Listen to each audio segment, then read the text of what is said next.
رنگ‌های آسمانی، این جواهرات طبیعی نه تنها به چشم می‌آیند، بلکه حامل قدرت‌هایی هستند که در سکوت خود با ما سخن می‌گویند. هر سنگ همچون پیامی از دل زمین است، به ما یادآوری می‌کند که در این دنیا هیچ چیزی تصادفی نیست.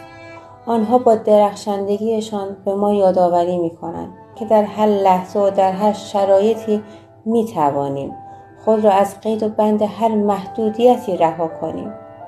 هر سنگ یک دروازه به سوی حقیقت و آگاهی است. این سنگ‌ها هستند که به ما می‌آموزند با کلمات، با افکاری که داریم دقت کنیم، چرا که کلمات دنیای ما را می‌سازند. سنگ‌ها گواهی هستند بر قدرت بی‌پایانی که در درون ما نهفته است. باید بپذیریم که توانایی شکستن مرزهای محدودیت و هر چیزی که هست در دستان ماست.